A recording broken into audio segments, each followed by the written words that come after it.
When most people hear the idea that working harder can actually keep them poor, their first reaction is disbelief. They've been conditioned since childhood to believe that hard work is the secret to success.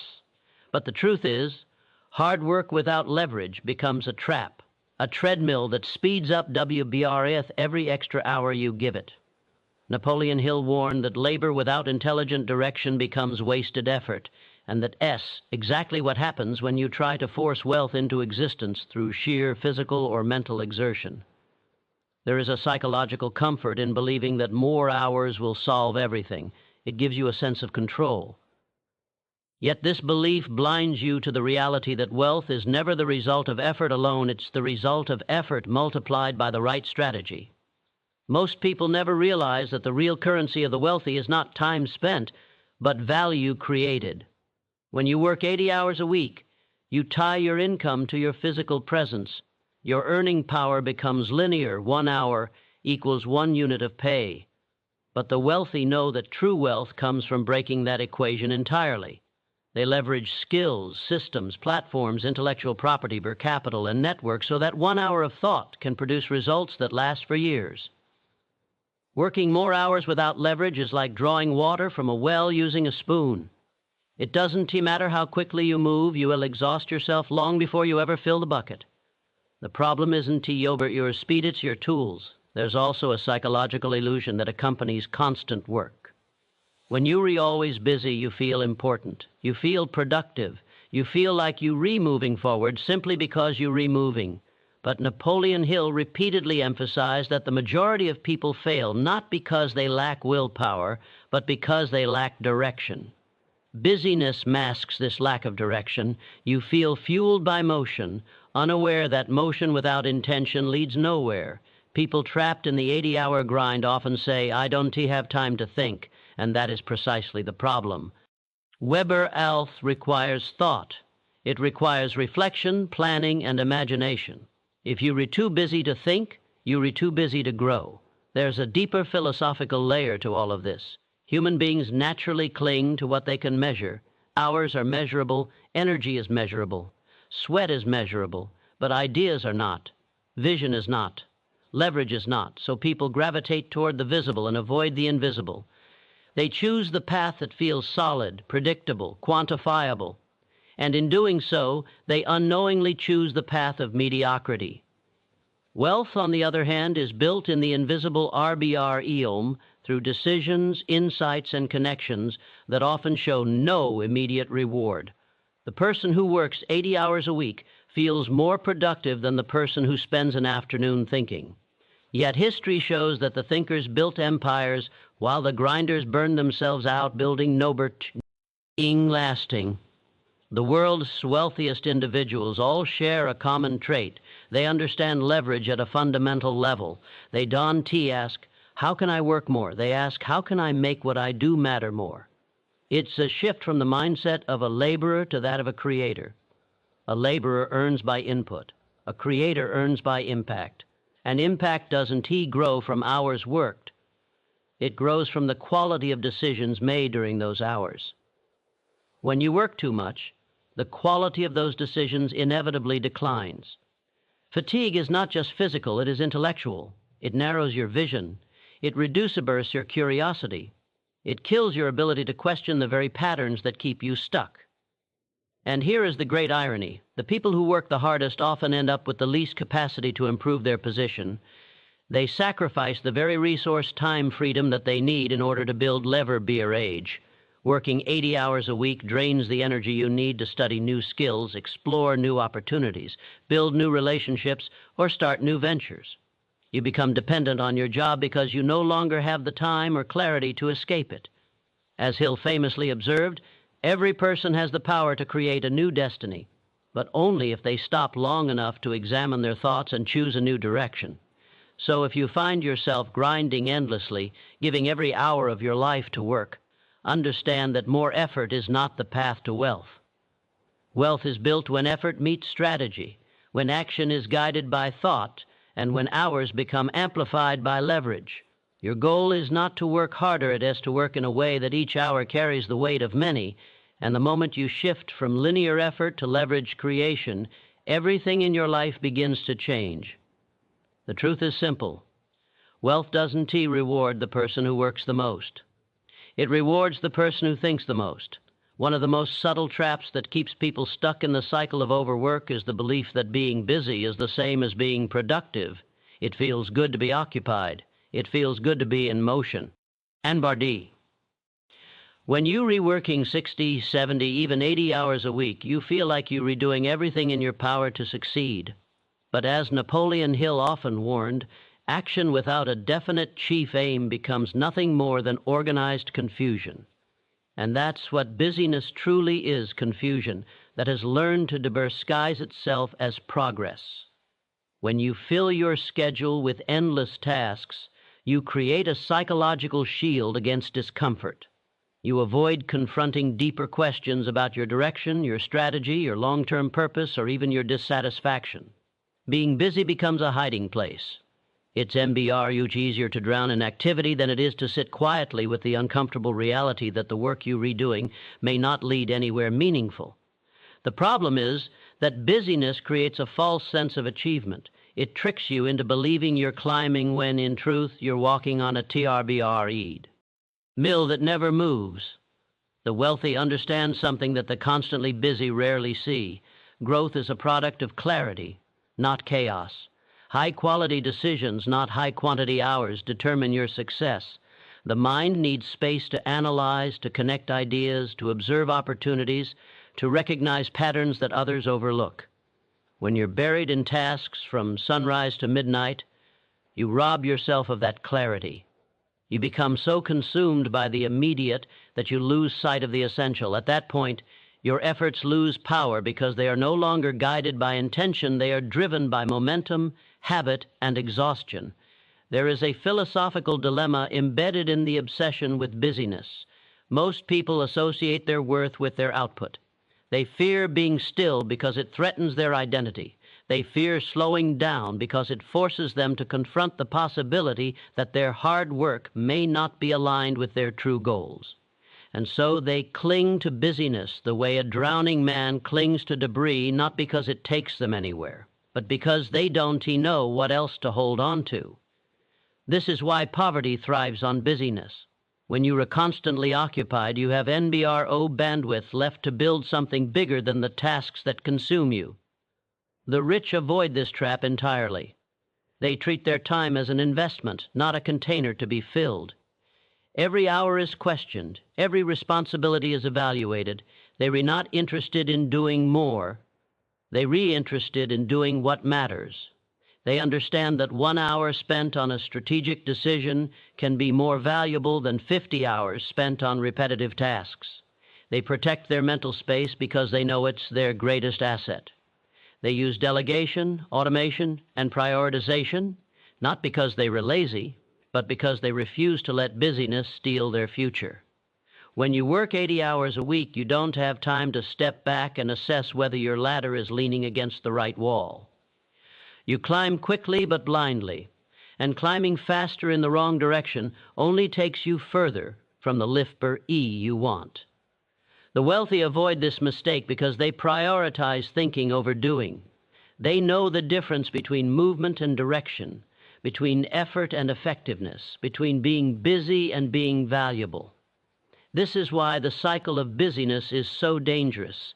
It doesn't just keep you poor financially, it keeps you poor mentally.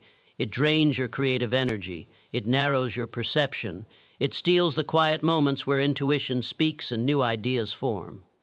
The mind that is always racing becomes deaf to inspiration. And without inspiration, there is no innovation. Without innovation, TBR here is no leverage. And without leverage, wealth becomes impossible. The most powerful transformation begins when you stop worshiping busyness and start honoring clarity. When you replace frantic activity with intentional action. When you allow yourself the space to think deeply, to imagine boldly, to choose wisely. The truth is that the world will reward you not for how busy you are, but for how effectively you direct your energy. So the next time you find yourself trying to fill every minute of your day, ask yourself a simple question: is this movement or is this progress? The answer to Thabur T question may be the first step toward freeing yourself from the illusion of productivity and stepping into a life of deliberate, meaningful success. There's a profound truth that rarely gets discussed in the conversation about wealth, and it's this: long hours don't just exhaust your body, they slow bar doubly lie, suffocate your creativity. And creativity, whether people recognize it or not, is one of the most valuable forms of capital a person can possess. Napoleon Hill often wrote that all wealth originates in the mind, through imagination, vision, and the ability to see opportunities where others see nothing. Yet when someone works 70 or 80 hours a week, their mind becomes trapped in survival mode, leaving no room for the kind of creative thinking wealth requires. When you're constantly tired, constantly stressed, constantly racing from one task to another, your brain begins to operate on its Mosbert basic level, just get through the day. You don't think expansively. You don't innovate. You don't imagine. You simply execute. And this is the hidden danger of chronic overwork. The more hours you give to your job, the fewer mental resources you have left to design a life beyond it. You become proficient at managing tasks while losing the ability to generate ideas. You become reliable at what you do, but unable to rise above it. Creativity requires mental space. It requires stillness. It requires the kind of relaxed alertness that lets you connect dots, spot new opportunities, or question the way things are currently done. Insight doesn't come to a mind that is constantly occupied with urgency. It comes to a mind that has the freedom to observe. But people who grind 80 hours a week rarely have that freedom. And even if they find a moment of quiet, their mind is too drained to make full use of it. They are running on fumes, and fumes cannot fuel vision. There is a psychological shift that occurs in people who are chronically overworked. They begin to value repetition over innovation because repetition feels safer. It doesn't require risk, imagination, or the mental clarity Thabur T innovation demands. They stick to familiar patterns because they lack the energy to challenge them, and slowly, without realizing it, they lose the ability to imagine a better alternative. They stop asking, could this be done differently? Could my life be different? Could I build something greater than this? Exhaustion steals those questions before they form. Meanwhile, the wealthy protect their creative bandwidth the same way others protect their bank accounts. They understand that one good idea can be worth more than 1,000 hours of labor. They understand that inspiration has a higher RBR return on investment than overtime. They understand that innovation is the real engine of wealth, so they design their days to maximize mental clarity, not to maximize busyness. They create environments where their minds can wander, explore, and envision. They guard their creativity because they recognize it as their greatest advantage. This is why overworking keeps so many people poor. It robs them of the ability to think beyond their current circumstances. Creativity is what allows a person to break out of the system they're trapped in. But when your entire week is consumed by work, you don't even see the system, let alone imagine a way out of it. You become a participant, not a creator. You follow instructions rather than break patterns. Your mind becomes occupied with tasks instead of possibilities. Creativity is not some mystical gift granted to a select few. It's a natural function of a healthy, energized mind. But like any function, it weakens when neglected, and overwork is the fastest way to shut it down. The tragedy is that so many hard-working people never realize that their ideas could have changed their finances. Their imagination could have changed their path. Their creativity could have changed their life. But exhaustion robbed them of the chance. Napoleon Hill believed that the most valuable asset a person can develop is their imaginative faculty, the ability to conceive new methods, new solutions, new opportunities. And that faculty is never born from burnout. GBR rose in moments of reflection, curiosity, wonder, and mental openness. So if you find yourself drowning in work, believing that more hours will eventually produce the breakthrough you seek, remember this: breakthroughs come from clarity, not exhaustion. Your next step forward, one to be discovered by grinding harder, but by giving your mind the freedom to imagine something better. The thought to take with you is simple and powerful. The future you want will not be built by your hours. It will be built by your ideas. One of the most overlooked reasons why working endlessly keeps people poor is Thaber T. It quietly closes the door to opportunity. Not intentionally, not dramatically, but subtly, hour by hour, day by day, as your schedule becomes so crowded with work that nothing new can enter your life.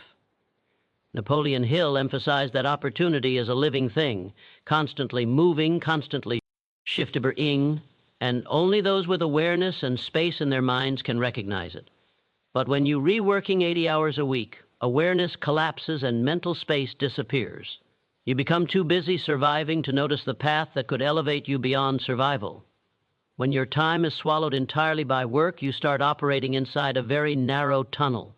You see only what is directly in front of you, the next task, the next shift, the next deadline.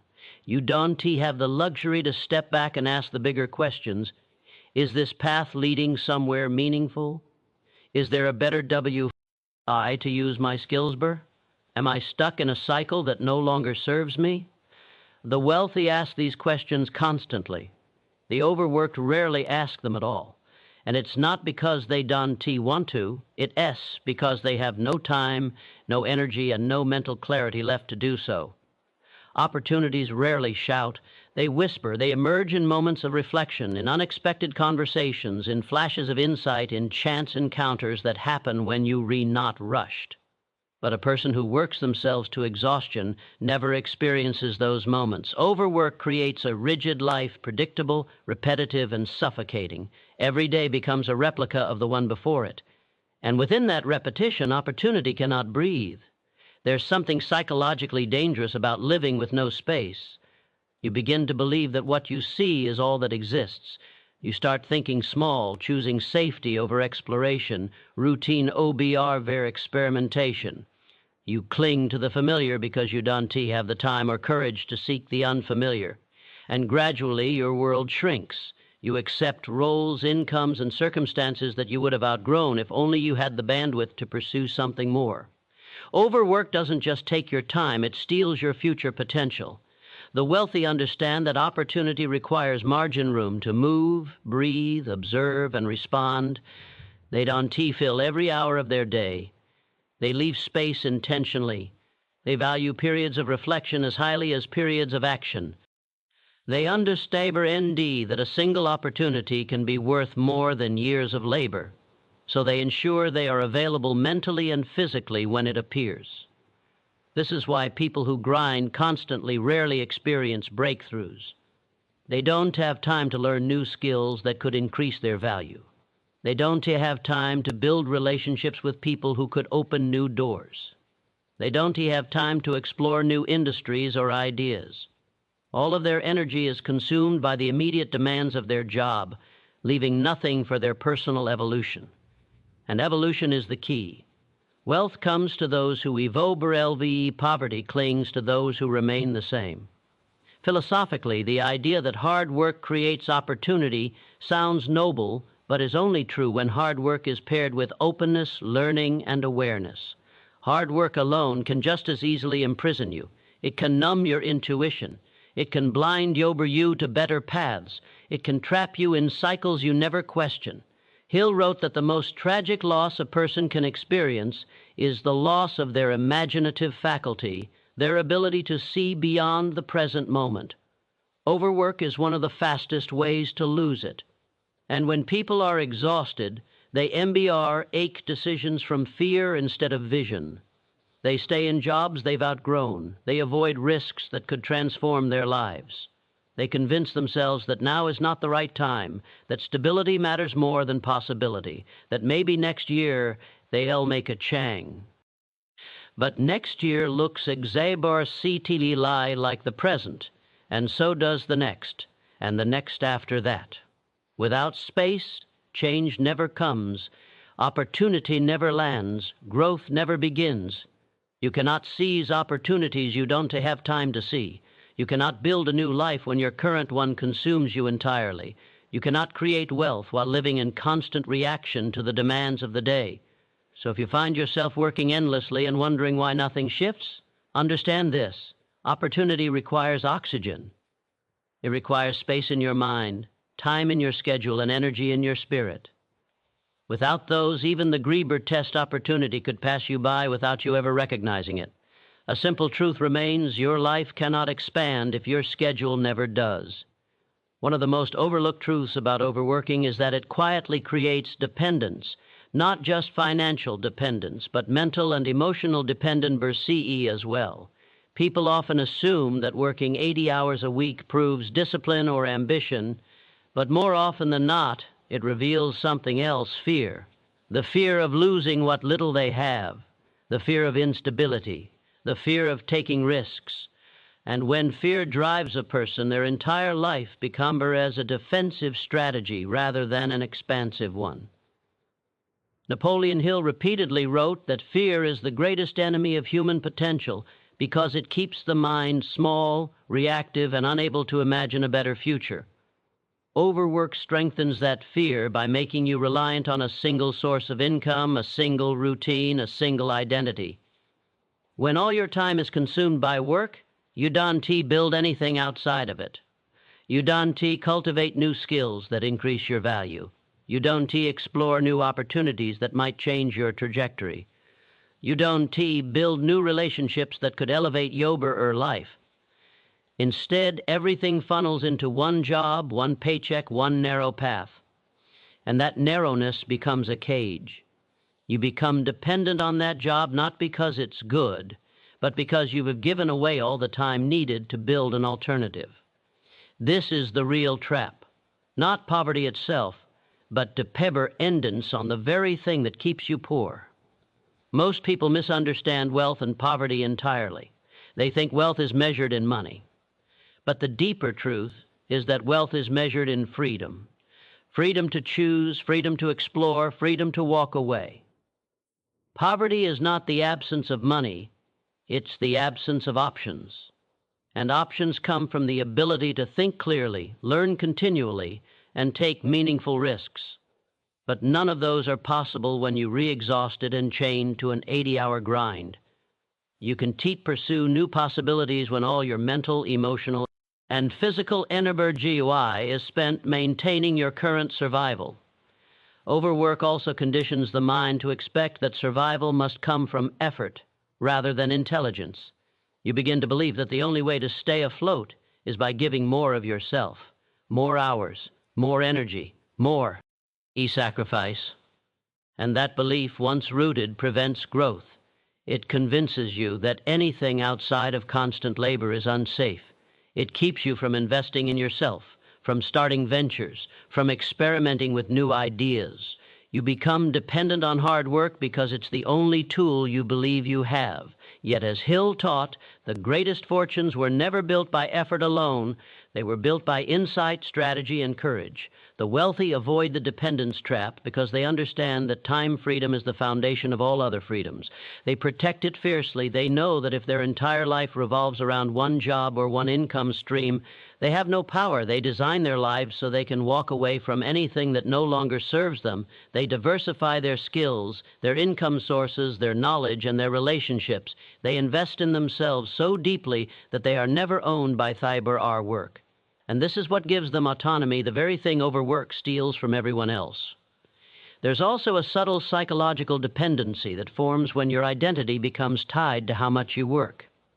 People begin to take pride in being busy, in being tired, in sacrificing everything for Thyber job. They wear exhaustion like an achievement.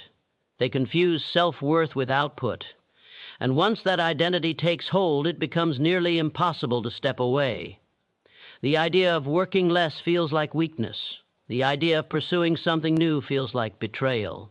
The job becomes not just a source of income, but a source of meaning, and that makes a person easier to control. But freedom requires detachment. You must be able to step away from what drains you so you can move toward what grows you.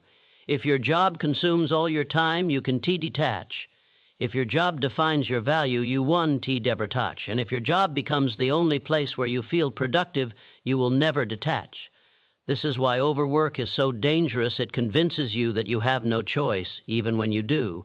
Dependence is the quiet enemy of wealth. It is the silent force that keeps people locked in cycles they desperately want to escape. But the moment you reclaim your time, your space, and your energy, everything begins to shift. You start seeing options where you once saw obstacles. You start imagining possibilities where you once saw limitations. You start becoming the kind of person who can build wealth, not just survive work. The lesson is simple, but it cuts deep. As long as you depend entirely on the hours you work, you will never own your life. You will only rent it. What most people don't realize is that the rich don't succeed because they work harder. They succeed because they work differently. They use a completely different mental model of how success is created. While most people try to accumulate more hours, the wealthy focus on accumulating more impact. Napoleon Hill often wrote that riches come from organized, directed thought, not from physica, labor. And this principle lies at TBR heart of why the wealthy Don T fall into the trap of the 80-hour grind. They understand that the value of an hour is not fixed. It is elastic. It can be multiplied endlessly. The average person works inside time. The wealthy work above it. When someone is stuck in an 80-hour routine, their entire focus becomes effort. They believe the only way to increase output is to increase input. They live inside a closed system where more work equals more results, and eventually exhaustion becomes the only possible outcome. But the wealthy operate inside an open system, one powered by leverage. They understand that a single idea, a single relationship, or a single strategic decision can produce outcomes far greater than hundreds of hours of labor. They don't seek to work more, they seek to make each hour worth more. 1 hour of leveraged thinking can do what months of unleveraged labor can or not. The mistake many hardworking people make is assuming that success rewards sacrifice, but success rewards intelligent direction. It rewards creativity, resourcefulness, and the ability to recognize where small actions can create massive outcomes. Working 80 hours a week robs you of the clarity needed to think at that level. You become a participant in someone else's system rather than the architect of your own.